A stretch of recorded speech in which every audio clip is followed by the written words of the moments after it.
thank you everyone for coming, because you've all taken a bit of a shot in the dark of spending your evening with us. And also thank you to all the wonderful women that have just spoke. I really appreciated how honest you've been. And because of that, I think I've changed my talk as it's gone on and decided to be a lot more vulnerable with you all. So let's see how this goes. So I want to talk about my bright and beautiful little sister, Grace. Grace trained to be a primary school teacher, and 2 years ago she graduated. And straight out of graduating, it's the summer she's graduated, she gets 2 job offers. Yes.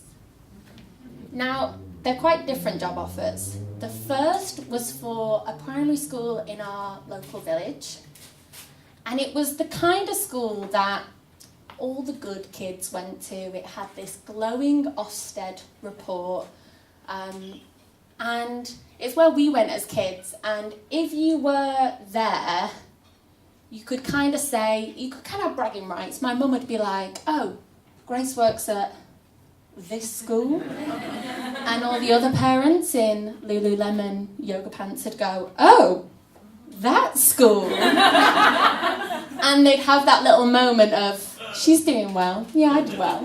These ovaries." Then there was the other school that she got a job offer for, and it was in a very deprived area, central Manchester, and it was a lot more of a challenge. All of the children that were there, all of their parents were kind of below the poverty line. It was the kind of school, and these are real examples, where she'd come in the morning, the teachers, and wash their clothes because the clothes hadn't been washed in well over a week, and if they didn't do it, nobody would. It was a school where 80% of the children, their first language wasn't English, so that is another barrier to cross over.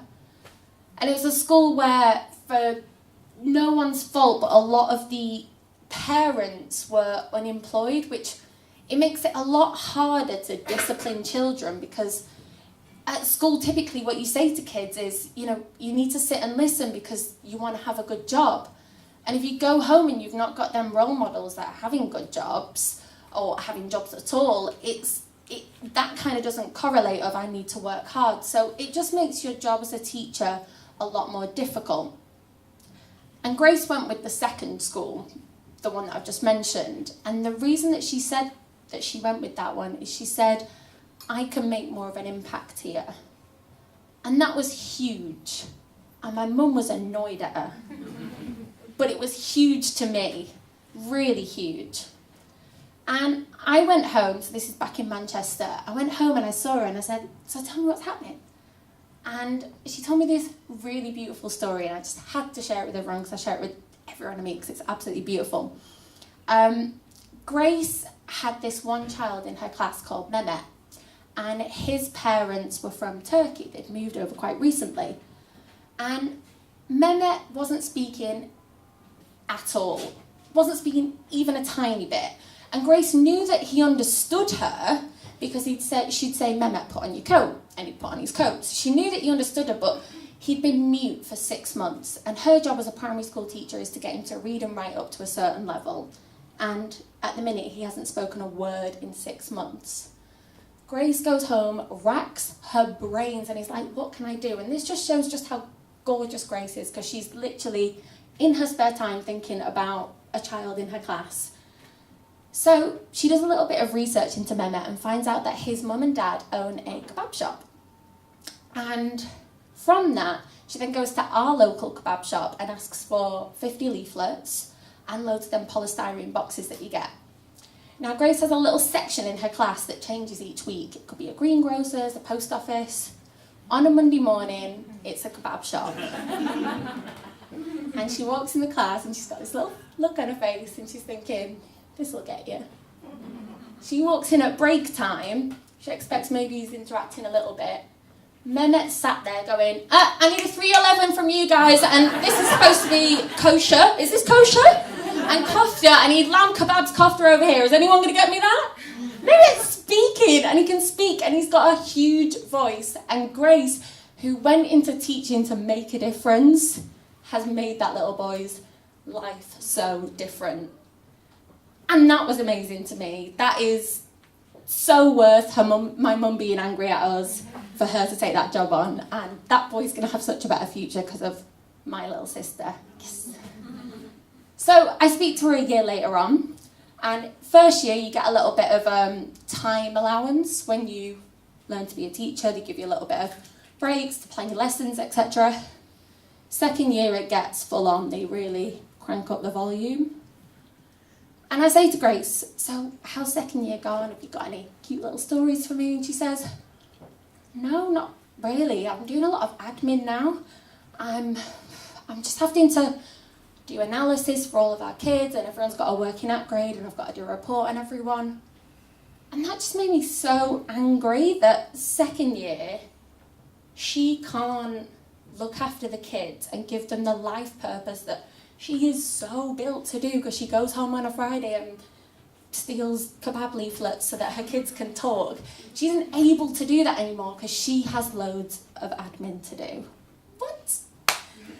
And then she's telling me this, and I'm like silently getting really, really angry about it all. And she goes, so how's your job going?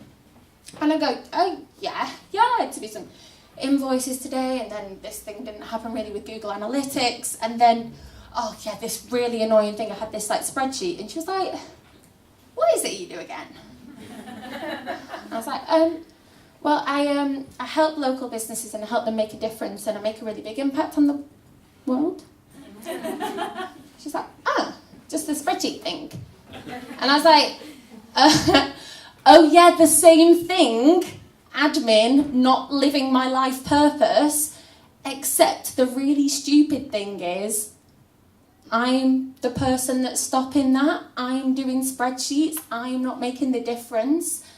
And I thought this was a really valuable lesson, because as a person that works for themselves, so I have my own business, or freelancers, or even people that work in jobs that aren't ruled by the government and they literally have, the purse strings, we can choose what our day looks like every day.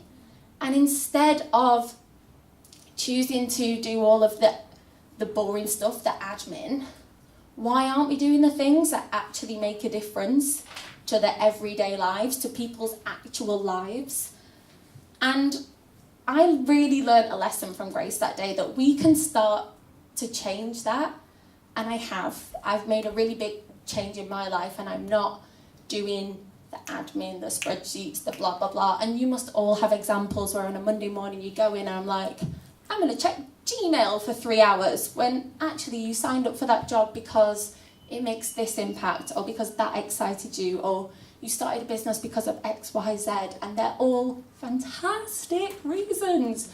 Why aren't we doing them? And the really cool way I found around this is to start hiring freelancers to do the jobs that you're not good at or don't serve your life mission. And this might seem like you're palming jobs onto other people, but the more I spoke to other people about it, actually, there is people probably in this room, or if not in this room, in different corners of the globe, they're not only better at the jobs that you're doing, the Gmails and the spreadsheets and the whatever, not only better at them, but it's their life purpose. So, for instance, someone does my invoices that their life purpose is to be an amazing mother for the next 3 years. They want to work at home. And they can do that because they can still pay the bills, because they're doing some invoicing every now and again when baby's asleep. It works for them and they're serving their life purpose.